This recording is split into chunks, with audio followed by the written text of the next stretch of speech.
Bueno, estamos tratando entonces el tema de acompañamiento en trastorno mental y gestión de daños y reducción de riesgos en consumidores. Entonces, lo primero que hay que tener presente aquí es que el acompañamiento de este tipo de trastornos, aunque parecieran aquellos que son más complicados, tienen que ver mucho con la psicología de la vida cotidiana del sujeto. Entonces, como a todos nos está sucediendo, seguramente estos momentos de coyuntura de tensión, de crisis psicosocial y todo esto tensionan y generan estrés.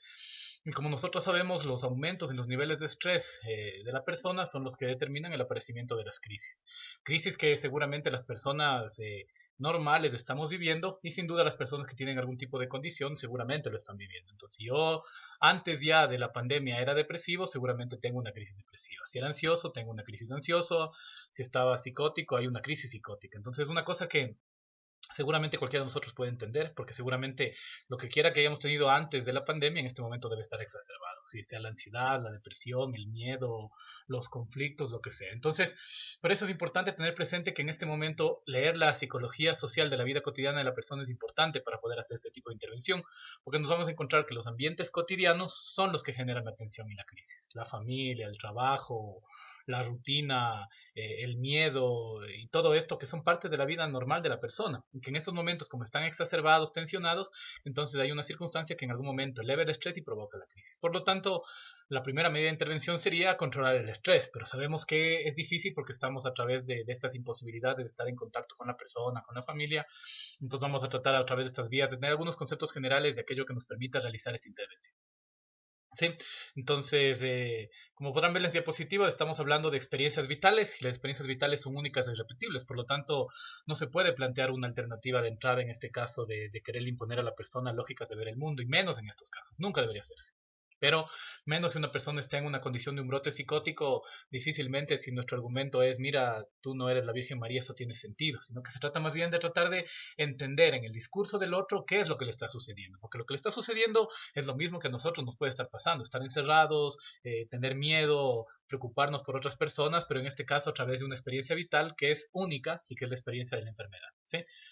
Entonces, para eso tenemos que ver que la crisis, ¿no es cierto?, es una paralización de la temporalidad de vida y que esa paralización nos afecta a todos. Si esa paralización está presente en una persona neurótica, va a estar con las conductas neuróticas exacerbadas.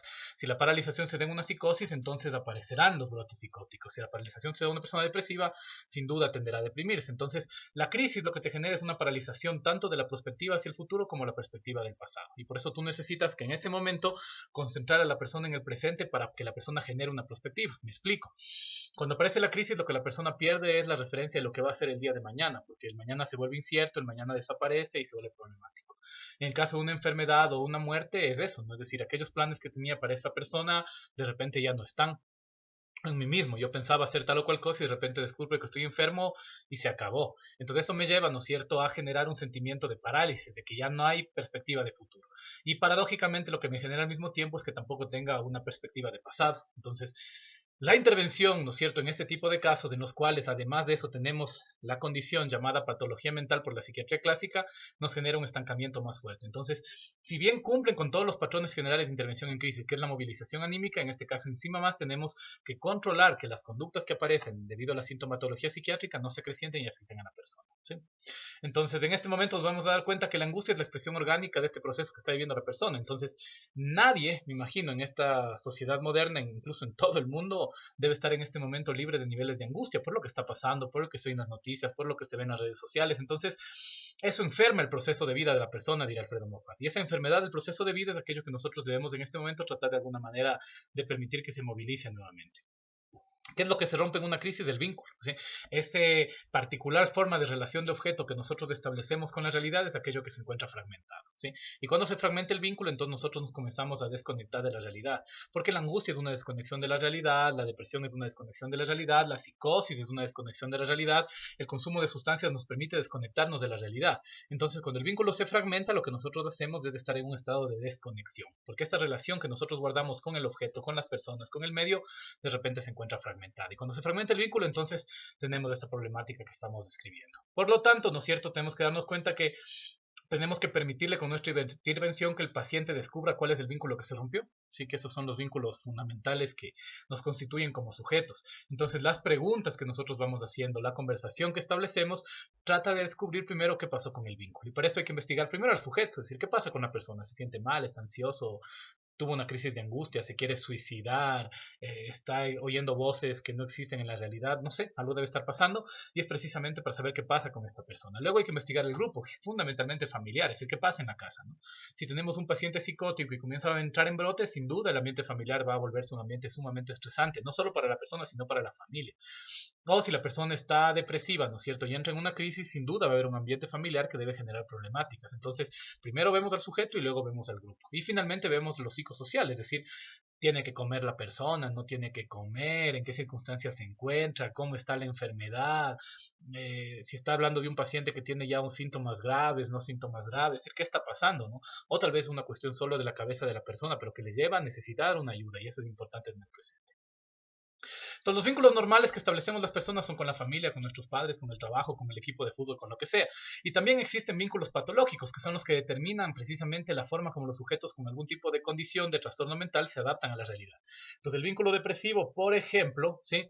Se basa en la culpa y en la expiación. Entonces, en el vínculo depresivo va a aparecer culpas. Entonces, si una persona se deprime por la relación que aparece con la enfermedad, es porque va a haber un sentimiento culposo. ¿Y qué sentimiento culposo que se manifiesta en este momento? Sin duda es algo que le permitió al sujeto establecer una serie de vínculos en su vida. Por eso uno de los componentes centrales de los comportamientos depresivos es la culpa. Entonces, si identificamos que hay un comportamiento depresivo, sin duda nuestro análisis tendrá que ir hacia el vínculo culposo, que ese es como importante. En la ansiedad tenemos en cambio vínculos de control y orden. Los vínculos que el sujeto ansioso establece con los objetos y los sujetos del mundo son de ansiedad y control. Y en un momento como el actual, difícilmente uno se tiene control de algo. Y eso es lo que me genera crisis. Porque si mis vínculos están atravesados por la necesidad de controlar y tenemos una pandemia que no puede controlar nadie, entonces sin duda voy a entrar en crisis. Porque la crisis, ¿no es cierto?, se establece precisamente cuando mis herramientas de soporte para generar perspectiva de futuro desaparecen. Y en el vínculo ansioso, que es de control y orden, es un grave problema. Entonces, seguramente muchas personas con comportamientos fuertemente neuróticos o con presencias de ansiedades, en este momento la crisis de angustia está a flor de piel porque pierden el control de las cosas. ¿Sí? Existe dentro de eso también los vínculos hipocondríacos que van a ser muy frecuentes, que están basados en la salud y en la queja, ¿no? Es decir, en control y el orden de la salud, y al mismo tiempo en una queja permanente que necesita ser escuchada.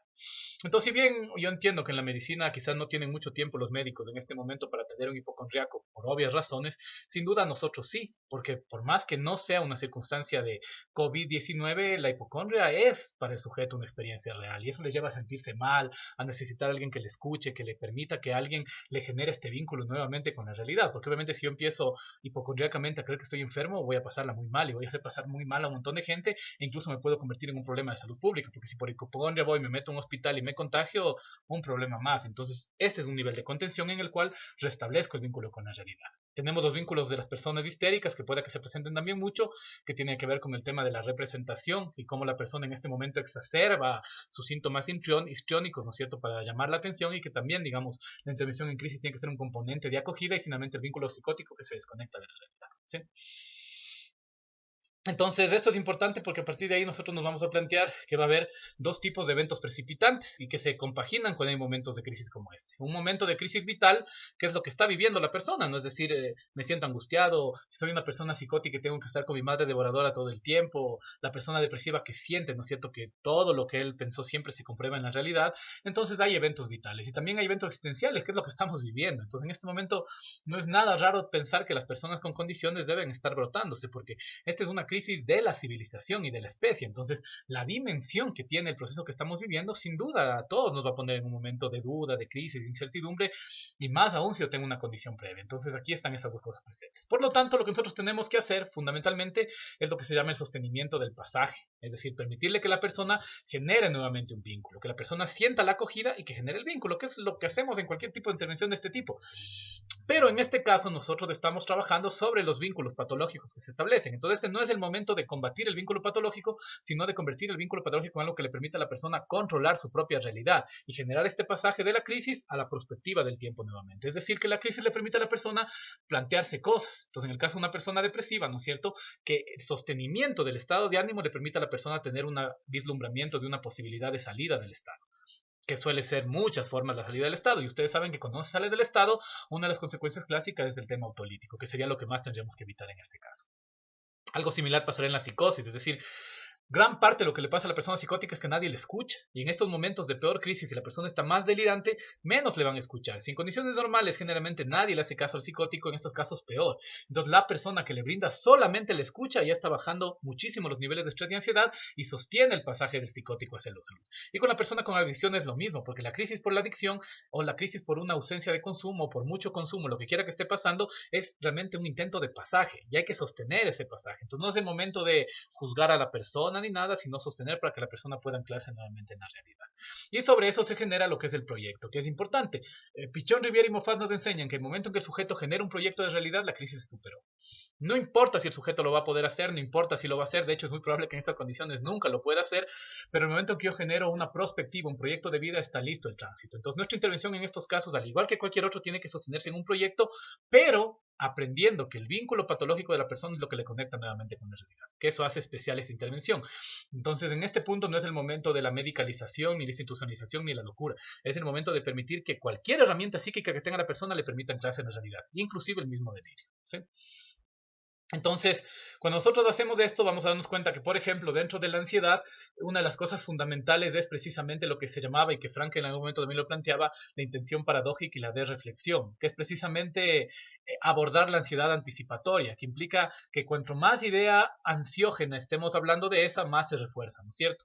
Por lo tanto, el paciente lo que necesita precisamente es hacer aquello que teme, que es un poco lo que Mofada en un momento te decía, que en este caso, obviamente, por las condiciones, no es que si una persona tiene un miedo social va a tener que hacerlo, sino que más bien tiene que ver mucho con la reflexión que la persona haga. ¿Qué sabemos nosotros? Sabemos que la ansiedad siempre obedece a segundas causas. Es decir, aunque la persona diga estoy ansioso por lo que estoy viviendo en este momento con la enfermedad que me contraje o mi familiar la tiene, sabemos que siempre hay otra condición que te genera ansiedad. Y que esa otra condición es la que en este momento de crisis quieres hablar. Incluso si fuera un caso grave, porque en los casos graves lo que quiere la persona finalmente es la descarga, ¿sí? Que es más o menos como funcionaba el extrema unción en los viejos tiempos. Y al final la persona sabía que iba a fallecer y lo que quería es descargar esa ansiedad final de decir, mira, en algún momento hice cometí este pecado y necesito absolución. Entonces, incluso en esos casos, lo que necesita la persona es que en algún momento se aborde el tema de la ansiedad.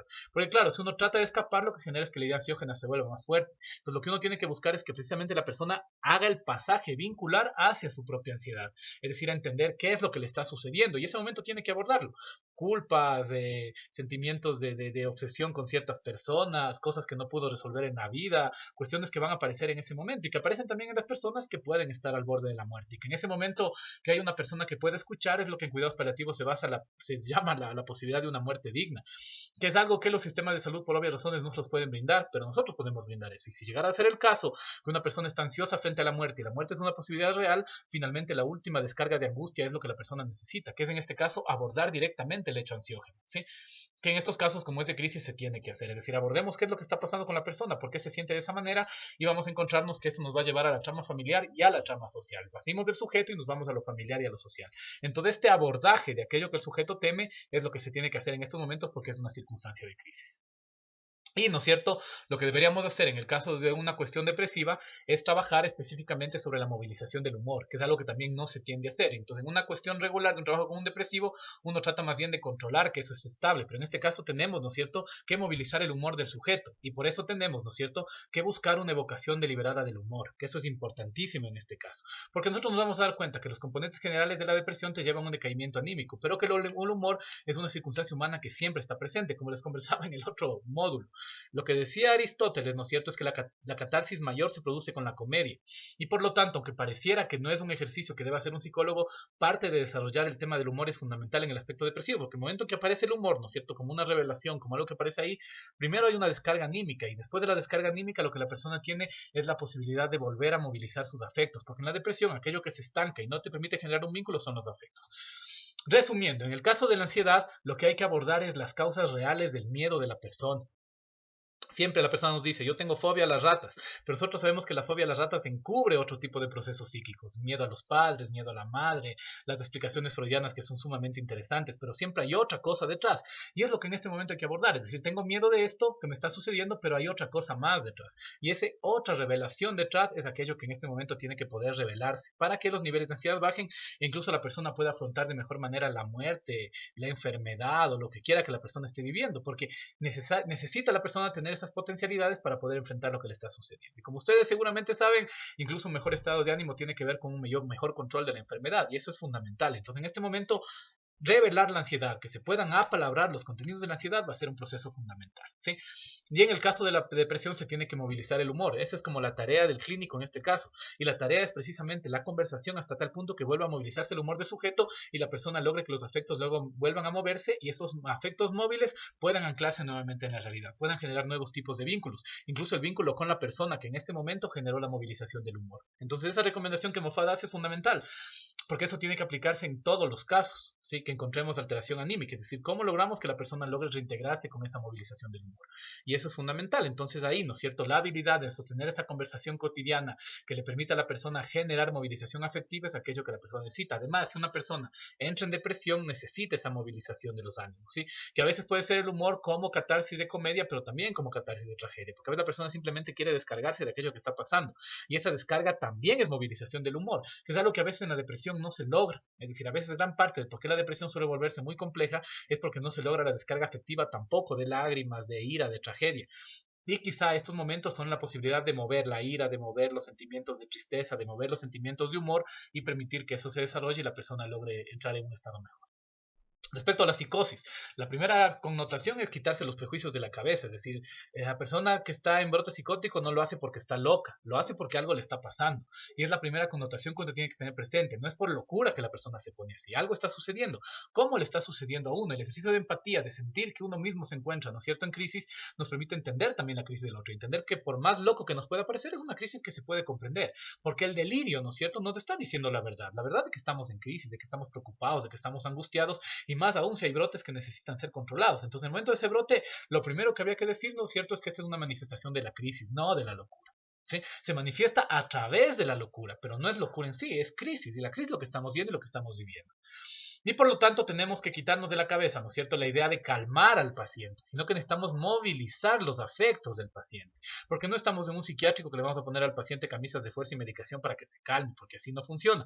En este momento tenemos que permitir que se movilicen los afectos nuevamente y que la persona logre reorganizarse en esto. Y por eso lo primero que tenemos que superar es la ansiedad propia. Si encontramos con una persona que está delirante a través de la comunicación digital o la comunicación telefónica, necesitamos en ese momento superar nuestra propia ansiedad para realmente permitir que la persona gestione su propia ansiedad.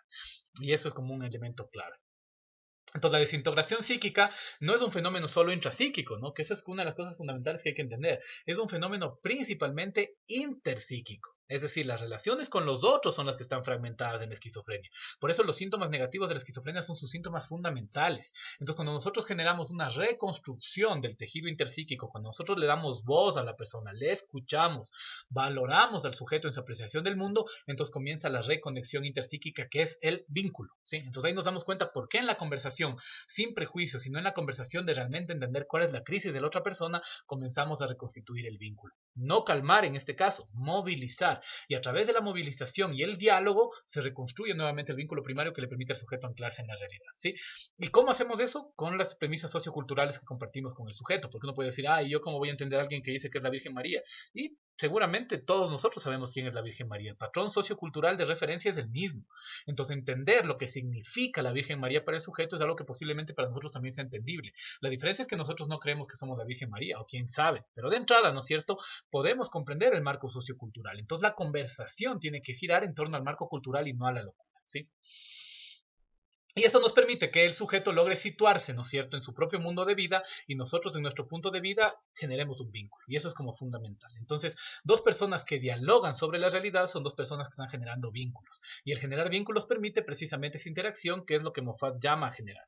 Entonces, en el caso de que estemos trabajando, ¿no es cierto?, mediante esta intervención teleasistida con pacientes psicóticos, el vínculo se puede generar. Y el vínculo es precisamente el sentimiento de comprensión y reflexión mutua sobre la realidad. ¿Y cómo podemos comprender la realidad? A través del patrón sociocultural que manejamos juntos, como por ejemplo el lenguaje. Es decir, el lenguaje siempre tiene un segundo contenido, y eso está claro.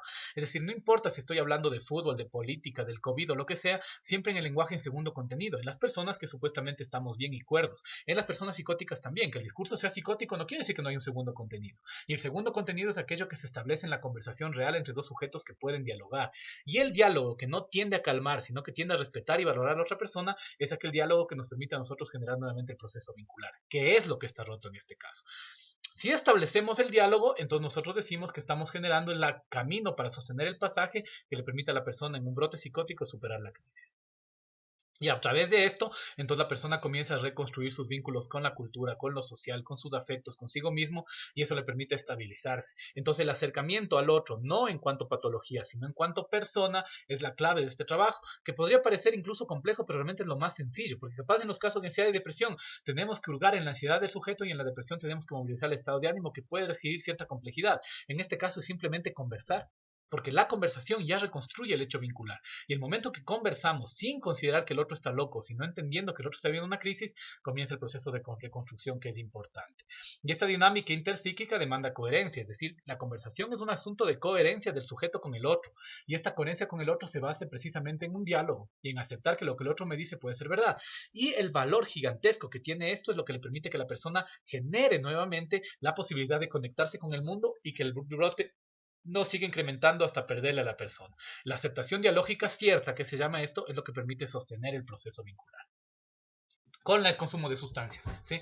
El consumo de sustancias funciona de la misma manera que estamos conversando, es decir, es un síntoma, ¿sí? No es el elemento central. Si la persona está consumiendo más, si la persona tiene un problema por síndrome de abstinencia, si la persona está desesperado porque no ha consumido, lo que quiera que esté sucediendo en este momento, es algo que a nosotros tiene que llevarnos a la reflexión de que el problema en sí mismo no radica ahí, sino en las condiciones que se encuentran detrás de. Entonces, por ejemplo, ansiedad. La ansiedad suele ser un motor fundamental del consumo de sustancias. Cuando una persona está ansiosa, una de las salidas fáciles suele ser consumir porque te desconecta de la realidad y te permite romper el vínculo sin necesidad de atravesar por la situación de la crisis de angustia, que sabemos que es una cosa espantosa. Entonces, esta vinculación a través del consumo es aquello que nosotros tenemos que saber elaborar. ¿Para qué? Para abordar precisamente las razones reales de la ansiedad. Es decir, ¿qué le tiene ansioso a la persona? Seguramente sí, la justificación es que es el consumo o el no el consumo, pero posiblemente hay otras realidades que no estamos abordando. La cercanía de la familia, el alejamiento de la familia, las culpas y todo lo que veníamos conversando anteriormente, los sentimientos de estancamiento del estado de ánimo que necesitan movilización, por ejemplo. Entonces, la primera recomendación es no centrarse en el consumo, sino centrarse en las ansiedades que el sujeto viene trayendo a nosotros. ¿Sí? La segunda condición es abordar las circunstancias sociales y familiares que son lo que se encuentra detrás. Entonces, cuando ya encontramos los caminos de la ansiedad, encontramos que el anclaje del vínculo nos lleva a la familia del sujeto, que es algo inevitable, o a las relaciones sociales si es que el sujeto no tuviera familia, que en nuestra sociedad es una cosa bastante particular. Pero que de entrada las relaciones familiares van a estar presentes y es lo primero que tenemos que abordar. Es decir, una crítica, ¿sí?, a las relaciones familiares, que es precisamente la reflexión sobre las mismas, es el segundo momento de intervención importante. Y ahí es donde podemos generar la contención. Entonces, en el caso de una crisis de abstinencia, por ejemplo, lo que el sujeto necesita es contención. ¿Sí? Es decir, que se escuche, que se acepte, que incondicionalmente se dialogue con el otro y que se genere movilización de afectos, que es lo mismo que estamos trabajando. El problema es que, claro, cuando uno oye drogas, entonces los prejuicios sociales les llevan a centrarse compulsivamente desde parte del clínico en la ansiedad que le provoca el consumo del otro. Pero nosotros sabemos que detrás de eso hay elementos sociales que uno puede entender y que se necesita reconstruir el vínculo para que la persona pueda abordar lo que quiera que le esté generando. Obviamente, eso no quiere decir que no existan condiciones orgánicas, que en la crisis de abstinencia se presentan y todo eso, pero nuestro camino en este momento es generar el proceso de palabra, es decir, que la persona palabre lo que le está sucediendo y eso le permite hacer una reflexión de sus propias angustias en relación con el consumo. Y ahí es donde elaboramos la vía de salida, es decir, alguna vía de salida tiene que haber. Y en este caso estamos hablando de una persona además que es como cualquiera de nosotros, no estamos hablando de un tema de una psicosis donde quizá el tema es un poco más complejo de dialogar. Estamos hablando de una interacción en la cual se puede entender y se puede generar nuevamente el proyecto de salida. Y en el proyecto de salida entonces se contiene la posibilidad de gestionar que la persona movilice sus afectos hacia la alternativa que la persona identifique en ese momento. Entonces, sea cual sea estas condiciones de alteración en salud mental que se acrecientan en el momento de la crisis, nuestro abordaje tiene que cumplir con estos parámetros, es decir, sostener el pasaje, ¿sí?, movilizar los afectos, dialogar y generar proyecto. Entonces, podría resumir en esos 4 pasos. Y que esos 4 pasos implican comprender lo que estamos viendo, comprender que la ansiedad es un miedo, comprender que la depresión es un estancamiento del ánimo, comprender que la psicosis es una experiencia diferente de la realidad y comprender que las adicciones siempre tienen detrás otros componentes psíquicos. Eso nos permite a nosotros saber que el trabajo, ¿no es cierto?, de intervención cumple con los mismos parámetros que se han visto en todos los otros módulos, pero que en este caso implica más bien de nuestra parte una comprensión de lo que es el hecho patológico en el otro. No la comprensión prejuiciada, ¿no es cierto?, de creer que es un enfermo y que necesita medicación y encierro, sino la comprensión humana de saber que es una persona que necesita movilizar sus afectos y que necesita conversar con alguien que sea capaz de contenerle, que sea capaz de aceptarle incondicionalmente y que sea capaz de generar este proceso dialógico. Y en eso consistiría. Entonces, nosotros tenemos claro la posibilidad de establecer el proceso dialógico con el otro, entonces estamos dando pasos adecuados para una contención real de este tipo de fenómenos. Listo. Gracias.